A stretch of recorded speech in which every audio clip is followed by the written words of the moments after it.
Hello, and welcome to Levels Plus Whenever, episode 118. And we're going to talk a bit about Marvel vs. Capcom Fighting Collection Arcade Classics, as well as talking about some games that I'd really like to see get similar treatment and get remade, remastered, ported, anything to get them on modern platforms. Before we jump in though, let's quickly do a pickup check-in, and there's two. We've got Dragon Quest III HD 2D Remake, which I'm excited to get into. I've only played the Game Boy Color one a little bit. Alright, since I recorded the original video, I've gotten some more pickup. First off, I got Atari 50 Expanded Edition. Best Buy was having a great sale on a bunch of things for Black Friday. Well, for Black Friday. And this was in the price range for me to give it a go. And Kirby in the Forgotten Land was finally on sale, so I picked that up too. And the game of the hour, Marvel vs. Capcom Fighting Collection Arcade Classics, which I have spent a couple hours on today, revisiting one of my favorite sub-series of fighting games, and it's fantastic. I am so happy to be able to play X-Men vs. Street Fighter at home, uncompromised, in America. Marvel's Superheroes vs. Street Fighter, I tried out for the first time. It's definitely the middest of them all, but you know, it's still pretty decent. And then of course, the two I am super familiar with thanks to the Dreamcast, Marvel vs. Capcom and Marvel vs. Capcom 2. Which it's also great to have those in a relatively uncompromised position as well. MVC had some sound issues on the original Dreamcast release, and of course MVC 2's port to the Dreamcast was different than the arcade one. The arcade versions never really had a successful port because every time they tried to do something with it after the Dreamcast, they used the Dreamcast version and never quite got it to be even like that one. But they're making some good effort on this collection. They've already updated it to fix a couple things that were not accurate to the original arcade game, which I think is cool. And I dabbled a bit in training mode. It's really nice. It's a really nice, not necessarily going to teach you how to play the games, but it's going to let you have a much better sense of what you're doing if you have that basic knowledge, which I think is great. The hitboxes are nice. There's a lot of accessibility features here. You can hit the... I'll just pull up my Switch controller here. So here's the front. You can hit these buttons and you can get a special or a super attack without having to do the inputs if you just want to have those defaultly stay on. Or you can assign like clicking in the left stick to be something, or you can even change any of the buttons to be specifically a special move for a specific character, which is fascinating. So like if you really want to be able to do something that's a little more complicated, like say a screw pile driver with Zangief, you can assign it one of these shoulder buttons and you'll just pull it out instantly anytime you push the button. The museum section is fantastic. Like, I multiple times said out loud, this is so cool. It's probably the most in-depth look we've had at behind-the-scenes materials for any of these games. And it's just fantastic. Like, looking at how they came up with moves for these characters. One that really stood out to me, and I think it was X-Men Children of the Atom, there was a sketch of Psylocke jumping up into the air landing on Juggernaut and then delivering like a Psyblade column of energy through his body as a super move, and it looks really sick, and I can understand why they decided not to implement it, because if you look at the art, it's like, wow, that could be construed as extremely violent. But it looks really sick, and just seeing like all of the early sketch work from Capcom's Legends, trying to figure out how to get the sprites to look the way that they do and all that, it's just really cool. And the Marvel vs. Capcom 2 section has, for the most part, all of the Versus artwork for the characters, which has never really been fantastic in terms of representation, because there's a light on a lot of them, and unfortunately that is the case here, but it's still nice to have them in high res. And then of course all the music is there, and there's a couple little teasers involved about the future of this franchise. The credits song suggests more, like this is just the beginning. I don't remember the exact name of it, but apparently the included comic in the physical edition also has some sort of reference to that potential in the future. So, I think this is probably the best fighting game compilation that I have personally played.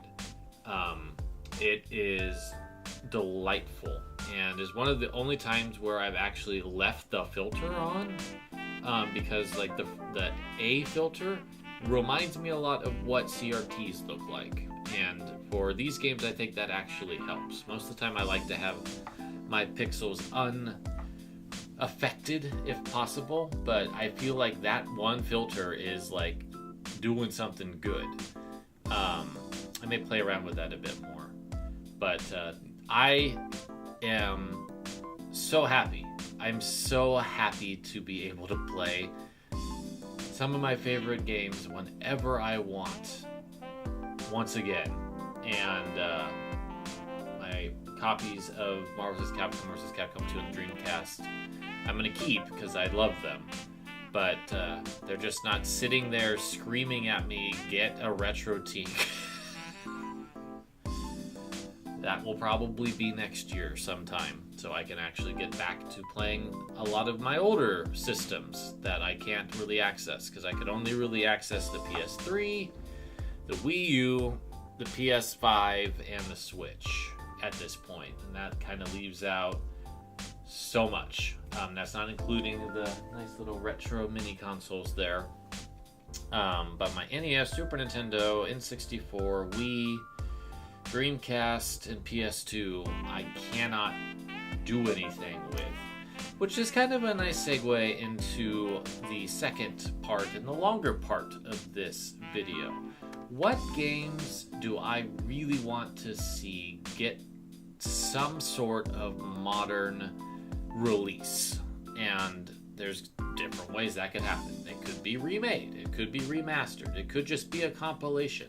I don't really care how they come back, I just want them to. They desperately need to come back. Alright, I looked through my shelves and I pulled 10 games that currently do not have a modern equivalent, as in PS4, Xbox One, up through the Switch and the PS5 and the Xbox Series. This does exclude Xbox backwards compatibility with the 360 and so on.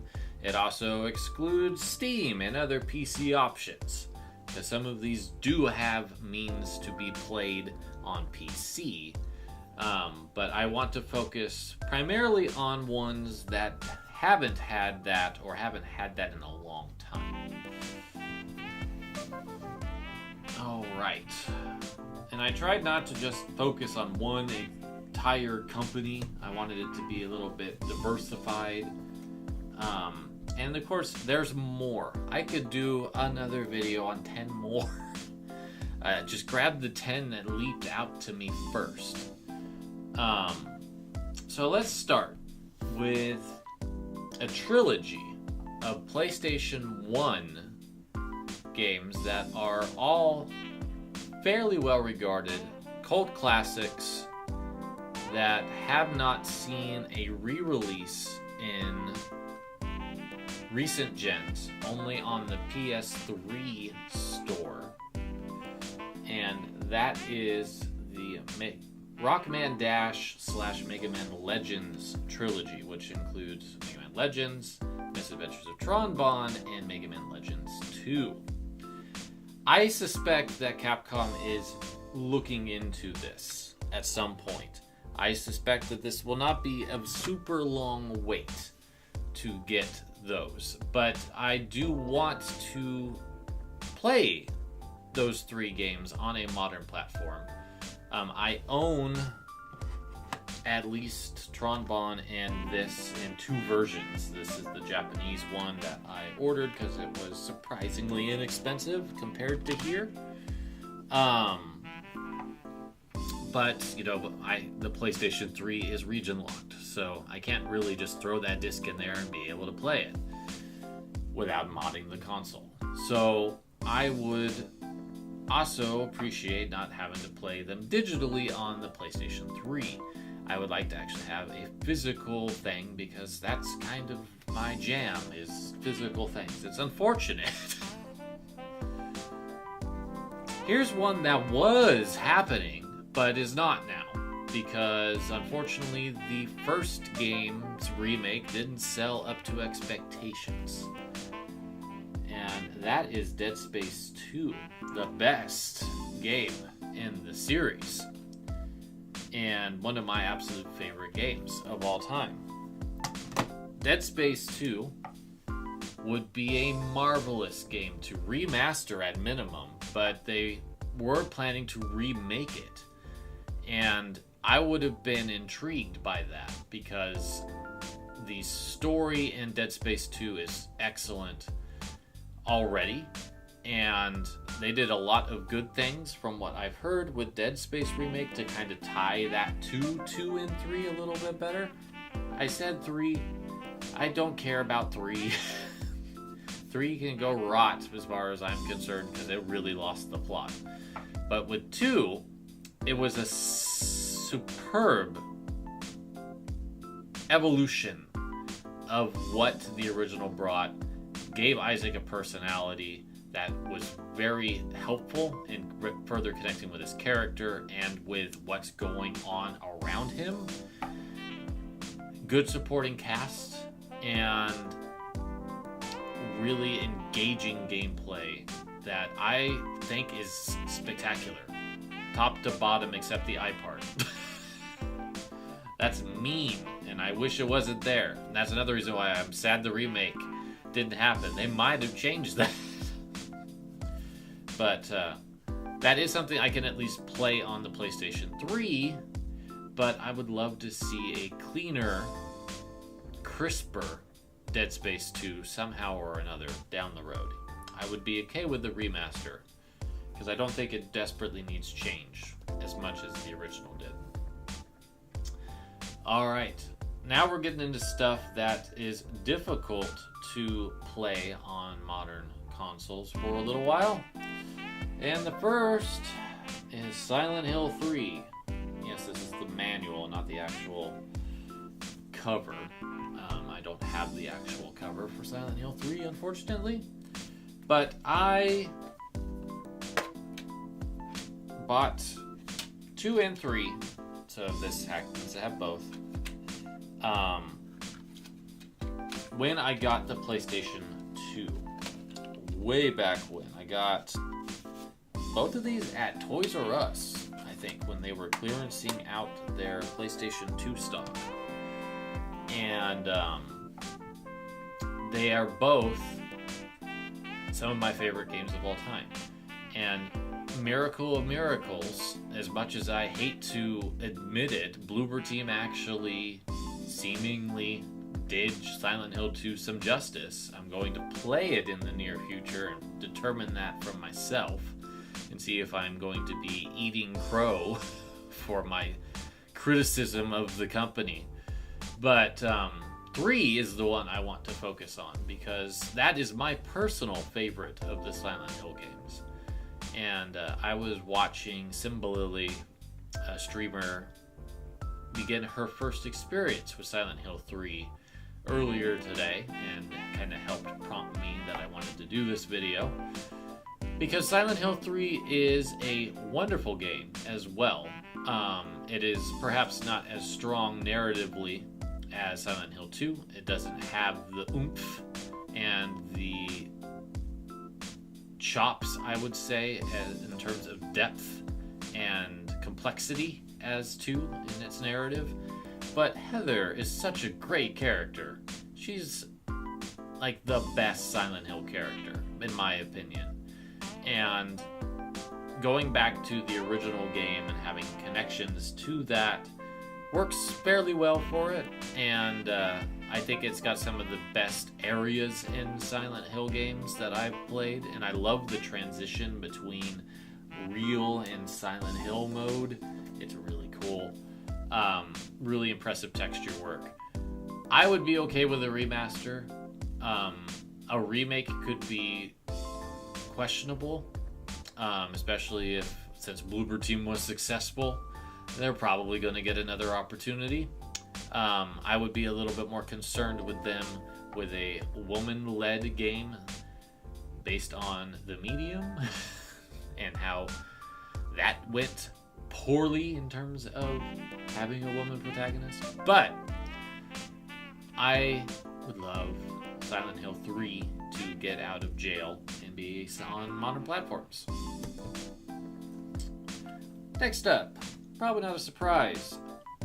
After another code was announced, my brain immediately went to Hotel Dusk Last Window to correct the other Sing duology that never got localized fully in the United States.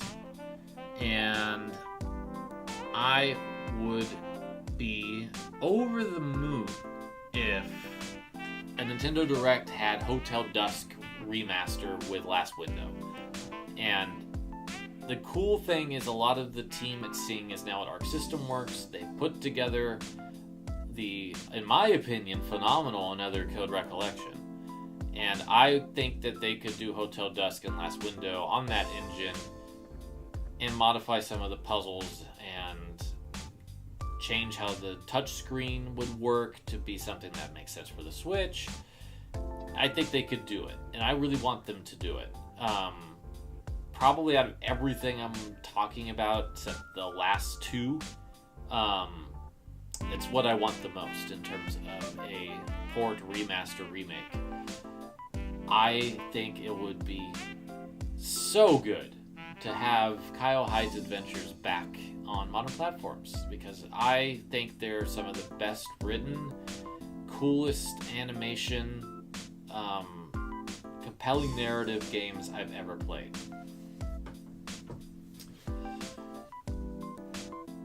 We just got 3, as you saw. I think it's time to think about 8. And I am aware that 1 and 2 are the next ones getting remade.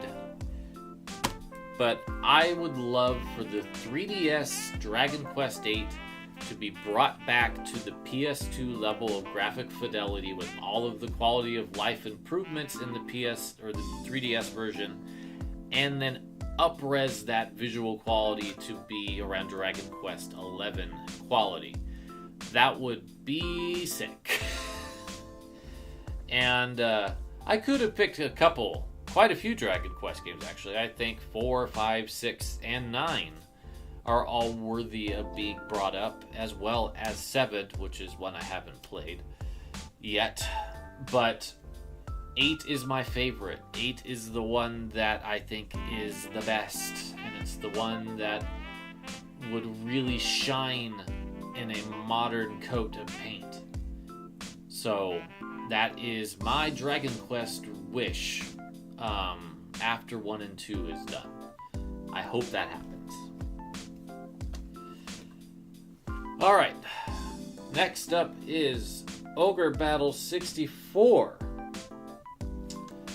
And I love that game. I love that game so much. I should probably play the Wii U version that I have bought so I can remember how much I love it. Square Enix holding out on Nintendo Switch Online, that's the type of game that would be ideal for Nintendo Switch Online. They're not doing it. It sucks. And I don't know if Tactics Ogre Reborn did well enough to keep the series going. And honestly, I'm going to be real with you. I don't know if I want Square Enix to remaster it the way that they remastered Tactics Ogre. The smeary look of the sprite work is not my thing.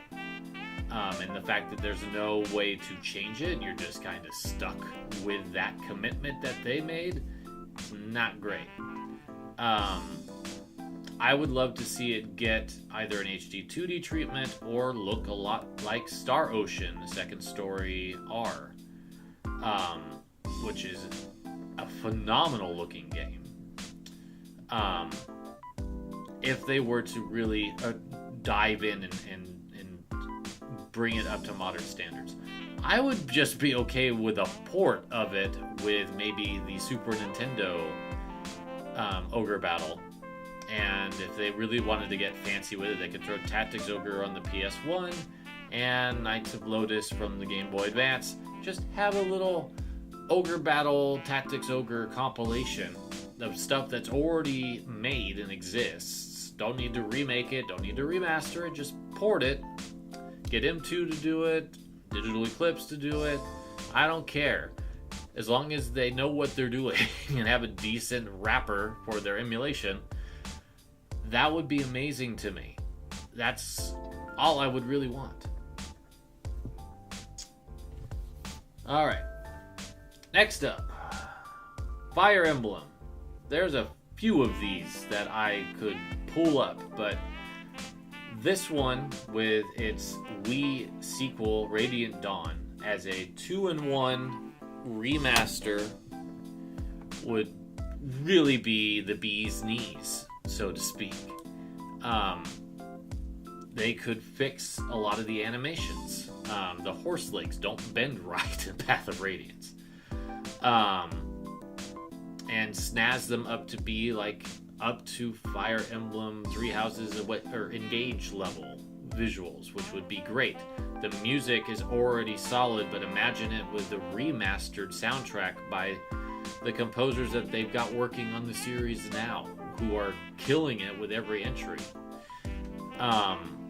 They could clean up some of the dialogue and such, and tighten things up and make a casual mode an option for fans that have gotten used to that in the recent games.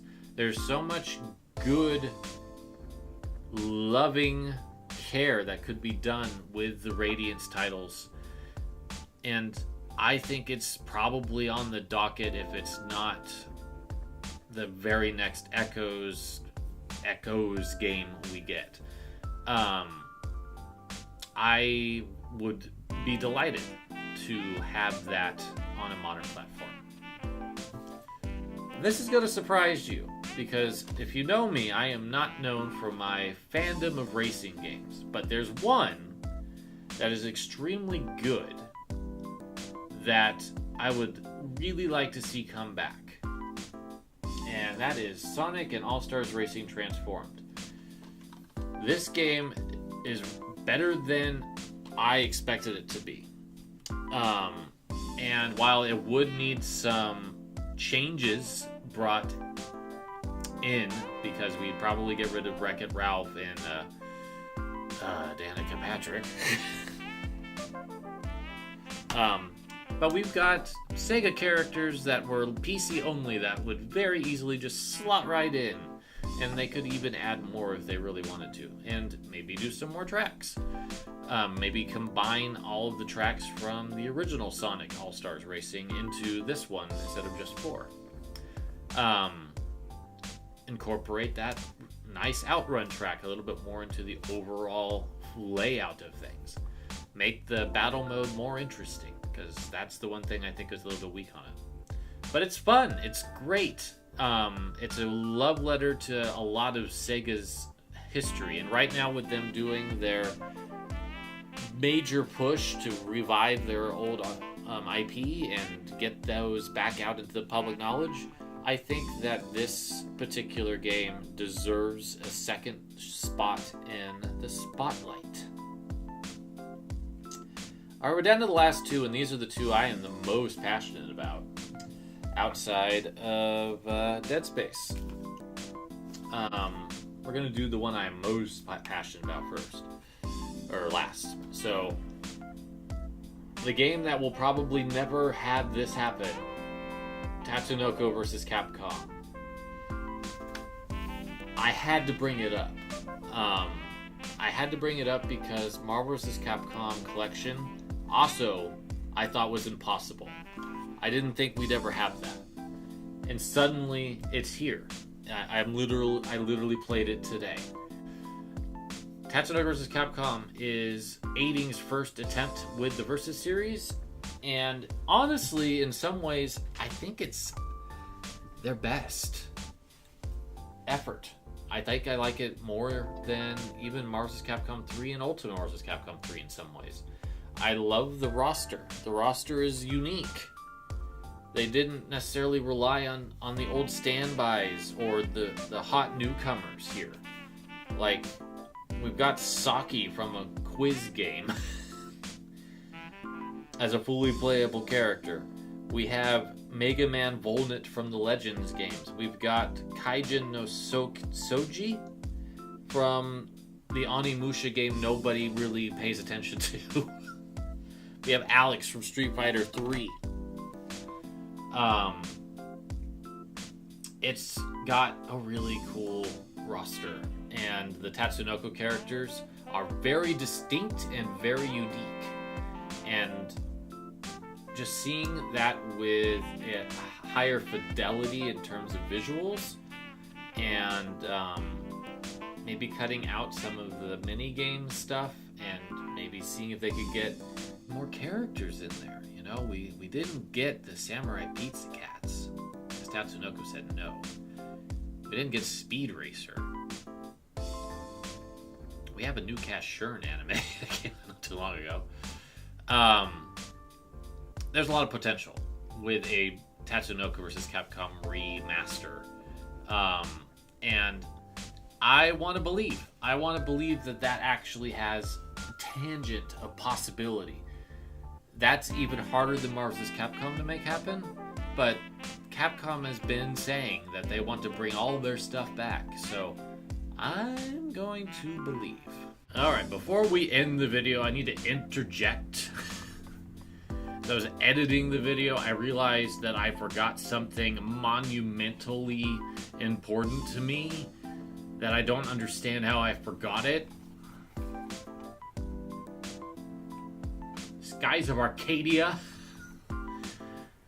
How, of everything that I discussed, did I not see this on the shelf when I pulled Path of Radiance? It's literally like 2 games from it. I don't understand. Skies of Arcadia, of course, would be on my top 3 most wished for remasters. I don't know if I want to see a remake. I would be quite content with a remaster with just maybe some slight tweaking to the hit and counter rate, the ability to save anywhere, and maybe speeding up ladders and such. But I love this game. It's my friend, and I forgot it, and I feel so bad. This should not be a surprise, because I complain about this constantly. I want somebody, because Miss Walker is not going to do it, I want somebody, Nintendo, who published it in Europe and Japan, to remaster the last story. I don't need a remake. I just want a nice remaster by like Toddless or who did they buy recently? That company that I can't remember. To bring what I feel is Sakaguchi's best game that I've played. And yes, I played Final Fantasies. I don't love them anywhere near as much as I love this game. I think this is just an underappreciated title that got drowned out a bit by the Xenoblade series, and Sakaguchi and Mistwalker went on to Fantasian and Terra Battle. I'm excited about Fantasian coming, but every time Sakaguchi's asked about bringing this back, he's like, yeah, I'm not really interested in bringing back my back catalog. This could extend to Lost Odyssey and Blue Dragon and Ash and all kinds of other stuff that Mistwalker's made over the years that they're never going to revisit because of disinterest. But my hope is someday somebody will pick up the mantle and remaster all those games. But I personally want this one. This is the pie in the sky, dream list level thing I want to see on a modern platform, because I think it is a really awesome video game that I genuinely fell in love with over the course of playing it. So there you have it, our Thanksgiving episode, all about wishes and dreams and one of them actually becoming a reality in Marvel vs. Capcom Arcade Collection, which I just totally butchered the name, but it's okay. I appreciate you joining me today, and I hope that you have a wonderful holiday if you celebrate, and a wonderful day even if you don't. And we'll see you in the near future with something else. Take care.